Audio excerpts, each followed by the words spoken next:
Ingat, jangan melakukan dosa-dosa yang melawan Roh Kudus. Allah Roh Kudus, penuhi kami. Saudara-saudari terkasih, pertama-tama saya mengucapkan selamat Hari Raya Pentakosta untuk kita sekalian. Hari Pentakosta adalah hari kelahiran gereja, hari turunnya Roh Kudus beserta karunia-karunia-Nya yang menghidupkan gereja. Dalam homili saya sebelumnya, saya mengutip Injil Yohanes yang mengatakan bahwa Roh Kudus akan mengingatkan kita akan semua yang telah diajarkan Yesus kepada kita. Saudara-saudari yang terkasih, apa yang diajarkan Yesus ini? Saatnya sekarang untuk bertumbuh dan berkembang luas serta menghasilkan buah yang berlimpah. Dalam peristiwa Pentakosta, Allah mencurahkan Roh Kudus beserta karunia-karunia-Nya. Dalam surat Paulus yang pertama kepada jemaat di Korintus pasal 12 ayat 8 sampai 11, ada begitu banyak karunia Roh Kudus yang dicurahkan ke atas para rasul. Demikian sekarang, Allah terus-menerus memberikan karunia-karunia itu kepada gerejanya dan tentu kepada kita sekalian sepanjang sejarah gereja. Karunia-karunia itu adalah yang pertama, karunia untuk berkata-kata dengan hikmat. Yang kedua, karunia untuk berkata-kata dengan pengetahuan. Yang ketiga, karunia iman. Yang keempat, karunia untuk menyembuhkan. Yang kelima, karunia atau kuasa untuk mengadakan mukjizat. Yang keenam, karunia untuk bernubuat. Yang ketujuh, karunia untuk membeda-bedakan bermacam-macam roh. Yang kedelapan, karunia untuk berkata-kata dengan bahasa roh. Dan yang terakhir, karunia untuk menafsirkan bahasa roh itu. Semuanya itu, kata Santo Paulus, dikerjakan oleh Roh yang satu dan sama, yang memberikan karunia kepada tiap-tiap orang secara khusus, seperti yang dikehendaki Allah. Jadi, karunia-karunia itu diberikan oleh Tuhan kepada kita secara khusus, seperti yang dikehendakinya. Tentu timbul pertanyaan di dalam diri kita, secara khusus macam apa pula itu? Saudara-saudari yang terkasih, untuk memperoleh karunia-karunia itu, kita harus memiliki apa yang disebut keadaan rahmat, the state of grace. Suatu keadaan di mana kita bebas dari dosa-dosa, terutama dosa-dosa berat. Memang saudara-saudari terkasih, untuk membedakan dosa besar atau dosa berat dan dosa kecil, apalagi dalam pandangan subjektif kita, tentu sulit sekali. Kita juga tidak bisa pernah sampai pada suatu keadaan bahwa kita benar-benar bebas dari dosa. Karena itu, sambil terus-menerus bertobat dan membaharui diri, kita menyerahkan diri sepenuhnya kepada kehendak Allah. Apa yang Allah mau berbuat melalui diri kita. Dalam keadaan seperti itulah karunia-karunia Roh Kudus dicurahkan ke atas kita sekalian. Walaupun demikian tidak terjadi secara otomatis dan matematis. Maksudnya, kalau saya merasa bahwa saya sudah bebas dari dosa dan menyerahkan diri sepenuhnya kepada kehendak Allah, Allah pasti memberikan karunia Roh Kudus itu kepada saya. Tidak, saudara-saudara, belum tentu. Karena rahmat diberikan secara cuma-cuma dari Allah kepada orang yang dikehendaki Allah, bukan karena jasa-jasa baik orang itu. Karunia diberikan secara khusus, pada situasi yang khusus, hic et no, untuk tujuan khusus, sesuai dengan kehendak Allah. Nah, itulah yang kita sebut sebagai karunia atau karisma.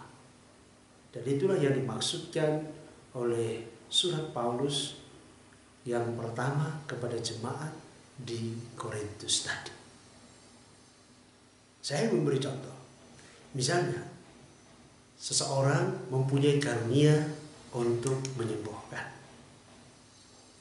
Kalau pada suatu ketika ia mendoakan orang yang sakit dan orang itu sembuh, tidak otomatis bahwa semua orang sakit yang dia doakan kemudian pasti sembuh. Belum tentu. Karena yang menyembuhkan bukan dia, melainkan Allah, sesuai dengan kehendak Allah. Kalau Allah menghendaki orang itu sembuh, ya dia sembuh. Tapi kalau Allah tidak menghendaki orang itu sembuh, ya dia tidak sembuh. Itulah makna dari karunia atau karisma itu. Saudara-saudari yang terkasih, karunia Roh Kudus harus dibedakan dengan karisma. Karunia atau lebih tepat disebut sabta karunia Roh Kudus yang kita tahu ada 7, yakni karunia takut akan Tuhan, yang kedua karunia kekuatan, yang ketiga karunia kebaktian, yang keempat karunia nasihat, yang kelima karunia pengetahuan, yang keenam karunia pengertian, yang ketujuh karunia kebijaksanaan atau hikmat, adalah bagian dari rahmat pengudus yang diberikan Tuhan kepada kita pada saat kita dibaptis atau pada saat kita bertobat.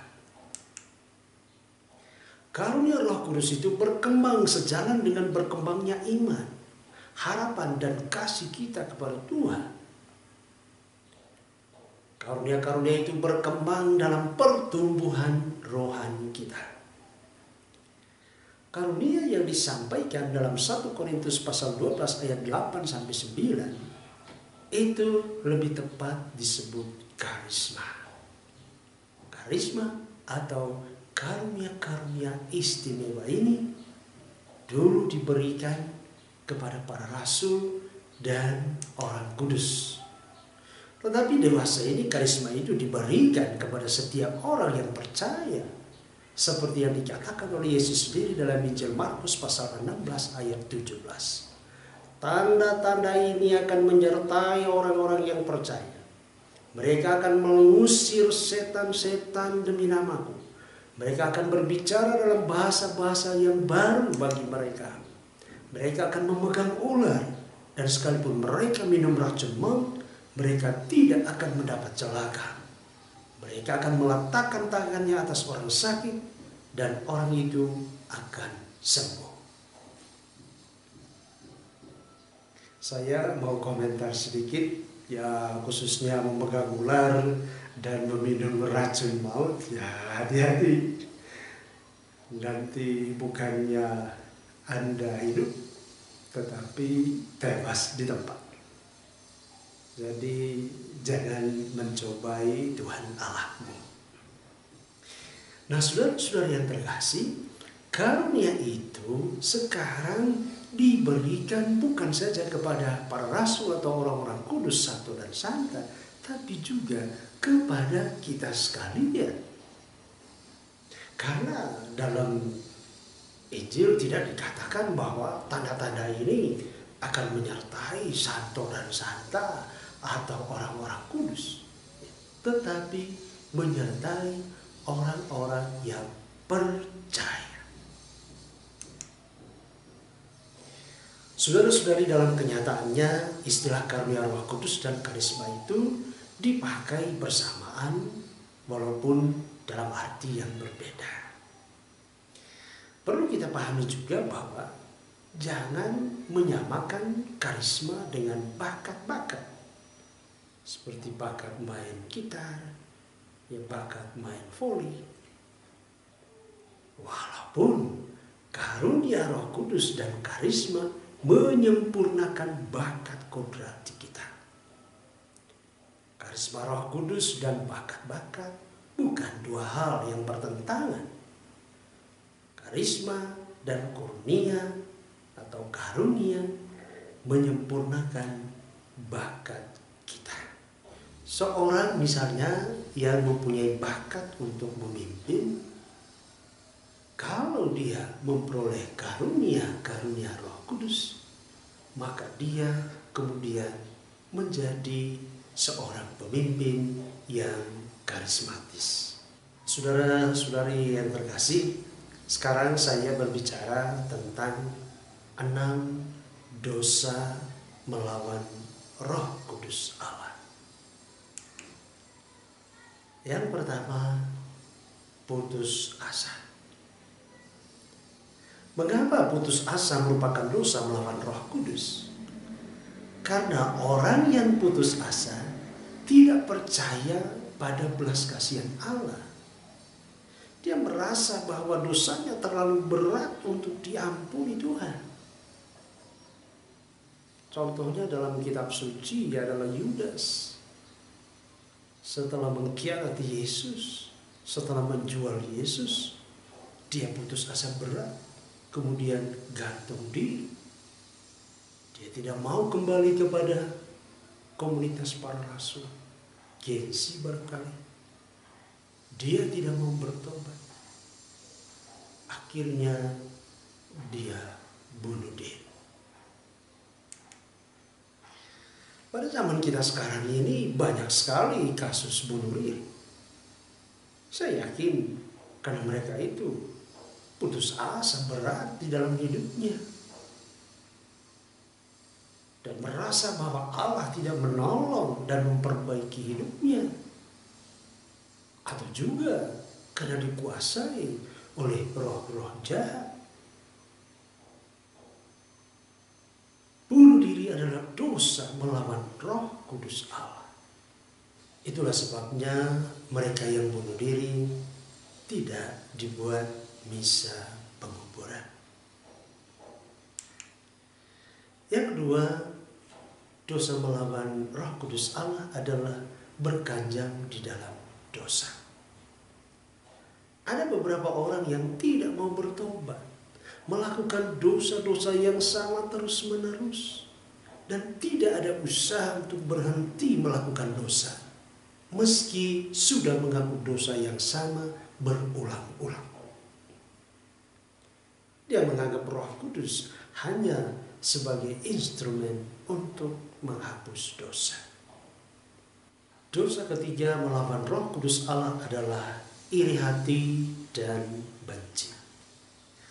Orang yang iri hati dan dengki adalah orang yang cemburu pada anugerah yang diperoleh orang lain. Dia tidak menerima penyelenggaraan Allah yang bebas memberikan anugerahnya kepada siapa saja. Karena itu, dia melawan kebijaksanaan Allah. Dosa melawan Roh Kudus yang keempat adalah melawan kebenaran yang pasti. Dia tidak menerima ajaran Yesus, menyerang, mengajarkannya secara sama, menertawakan Injil dan ajaran gereja, seperti soal keperawanan Maria, soal selibat dan kaul-kaul dan sebagainya. Mereka menghina orang yang percaya kepada kebenaran Injil.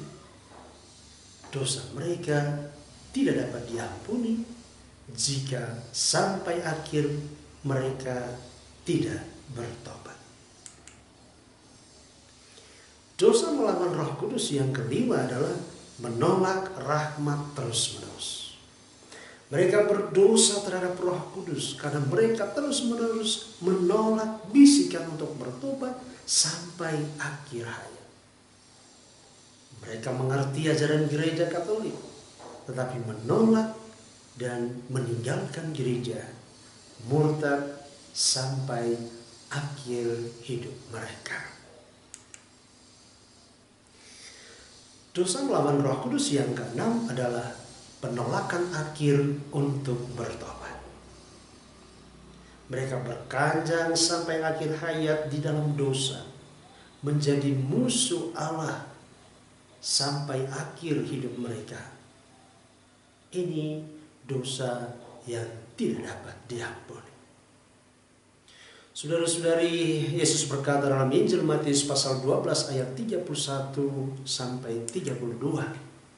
Aku berkata kepadamu, segala dosa dan hujat manusia akan diampuni, tetapi hujat terhadap Roh Kudus tidak dapat diampuni.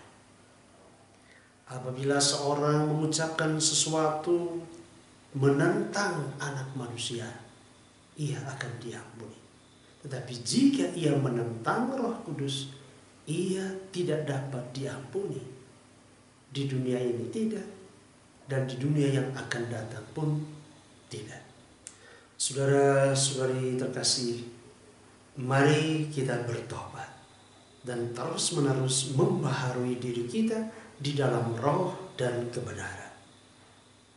Senantiasa bersatu dengan Tuhan dalam Ekaristi Kudus dan dalam devosi-devosi kita, termasuk devosi kepada Bunda Maria.